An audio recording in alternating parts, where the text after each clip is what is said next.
Questo servizio è offerto da FDL Studio, siti internet per la tua azienda. Le selezioni di Festival Show continuano a Montagnana. Venerdì 29 e sabato 30 aprile è stato il turno dei giovani del centro e del sud. Una marea pacifica di cantanti ha invaso la città murata.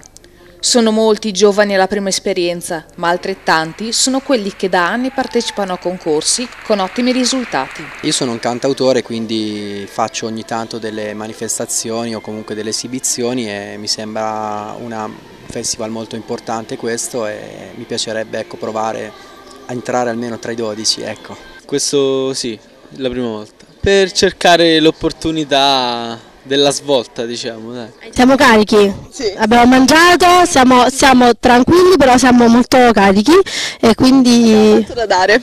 Abbiamo tanto da dare, è vero, sì. E quindi speriamo che arrivi qualcosa alla giuria. Cantare è il mio sogno e ogni modo è buono per cercare di realizzare appunto questo sogno.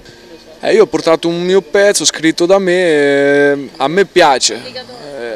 Sono emozionato e soddisfatto già per il fatto che è mio, dopo si vedrà insomma. Ho un album da promuovere che uscirà a giugno, quindi ho detto non si sa mai, venisse preso uno dei miei singoli qui in gara, magari è tutta pubblicità, poi al nord soprattutto si sviluppa, io sono del centro, quindi lavoro principalmente centro-sud, quindi espandiamoci. È la seconda volta, la prima volta l'ho fatto nel 2008, ho fatto il tour. Ho cantato con Branduardi, abbiamo mangiato insieme, è stato fantastico, lui è un grande maestro, veramente, è una persona umilissima e bello. E poi è bello che quando, siccome c'è tanta gente che ti fanno gli applausi quando scendi, poi tutti ti chiedono l'autografo, ma in realtà non ti conosce nessuno, quindi là ti senti bella, figa e brava. Naturalmente non potevano mancare i supporter per eccellenza, i genitori dei giovani concorrenti. Mi auguro di vero cuore a mio figlio che ce la possa fare e di vederlo su questo palco del Festival Show.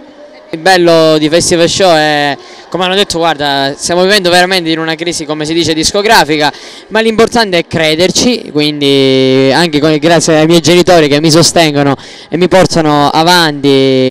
Nei 3 giorni delle selezioni sono passati davanti alla giuria più di 500 ragazzi da tutte le parti d'Italia, alcuni provenienti anche dall'estero. E domani l'esibizione finale in piazza dei 40 ragazzi che hanno passato la selezione, che saranno giudicati da personaggi di rilievo del mondo musicale. Di questi 40 giovani, solo 12 sapranno subito di essere pronti per Festival Show 2011. Altri 3 saranno ripescati dall'Arena dei Talenti, la trasmissione televisiva legata a Festival Show 2011, dove sarà il pubblico a decretare il suo artista favorito. In bocca al lupo a tutti, spero che questa giornata montagnana possa portarvi tanta fortuna e anche a me un po', ovviamente. Io faccio gli auguri a tutti, un in bocca al lupo per una finale scoppiettante, ma spero che in questa finale ci sia ancora io. Un bacio. Un saluto sbandato a Pianura News TV. Ciao! Ciao!